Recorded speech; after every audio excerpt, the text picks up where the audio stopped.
as you know, the past, couple of weeks, the past couple of months, the past couple of years, we have been entrenched in war. The Ukraine war and the Israel-Palestinian war. And then going back, you got the Iraq war and the Afghanistan war. And then today, it's a Friday today. Every Friday, I volunteer at my kids' school. My kids are also grade 1, and I volunteer at my kids' school. And I mean, coincidentally, today they had a ceremony for the Remembrance Day, right? And they're talking about peace, and they're talking about war, and they're talking about sacrifice, all good stuff. But I'm looking around with my teacher vision, right? With my teacher goggles. Yeah.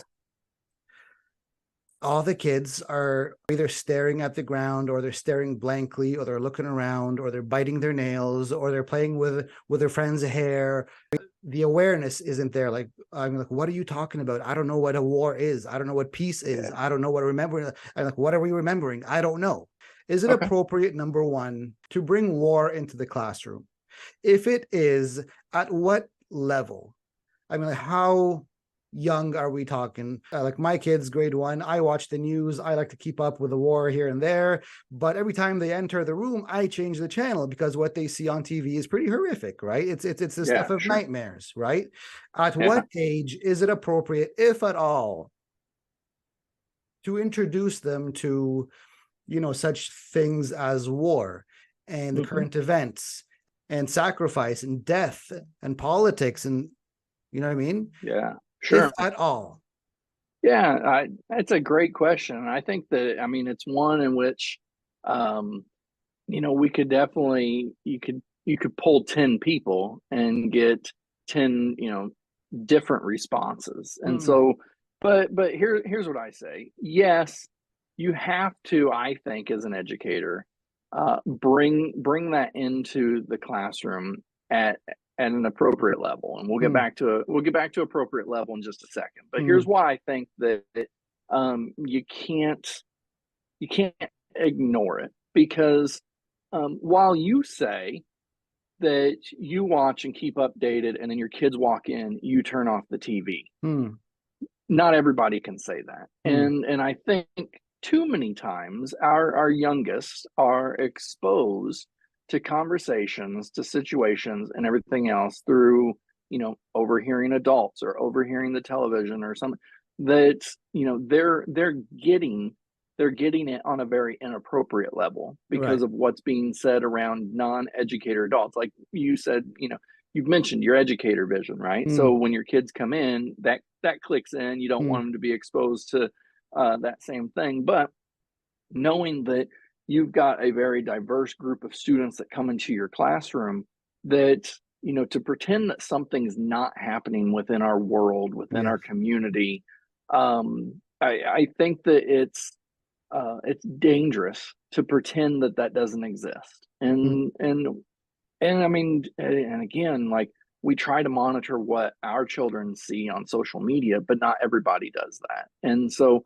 I think more so ever than before, our children today are being exposed to stuff that, I mean, it's unfathomable when it comes to, the language, the violence, the inappropriate adult content, the images. Like, I mean, yeah, it's out there. And so I think that to just completely ignore it would probably be irresponsible. But then the second part would be the appropriateness, right?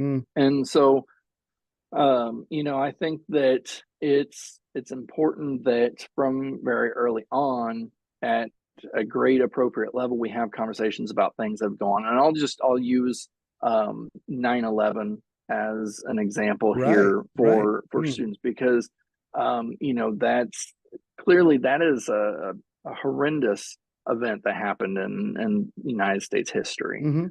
But to pretend through kindergarten, first grade, second grade, third grade, all the way up, that it didn't happen until you get to a certain age, like that doesn't work. Like, it did happen. And so I think, like, for those kindergarten no, we're not going to focus on the, 3,000 plus people that died, Hmm. but instead we're going to focus on the heroics of our first responders. Hmm.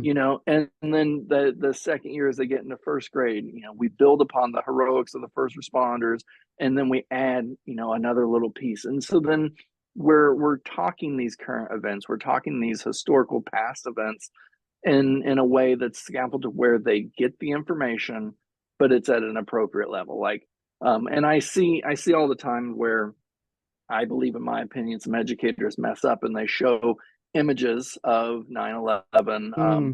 There's a very famed image of like the falling man, I Yep. believe is what they Yep. call it. Hmm.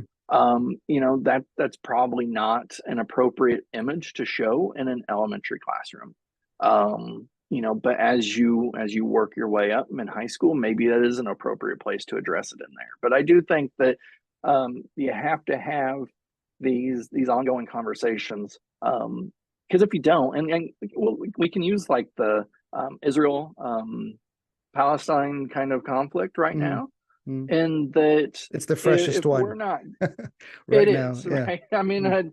and that's why I go with it. And Mm. I mean, I know it's a hot button, but the thing is, if we don't give an opportunity to have conversations within the classroom, then we could have uncontrolled conversations, Outside. debates, and everything else on the playgrounds. Right. And so Mm. if I have, say two elementary students, and elementary could be, anything. So we can say third grade, fourth Hmm. grade, Hmm. but where they're able to form opinions and everything else.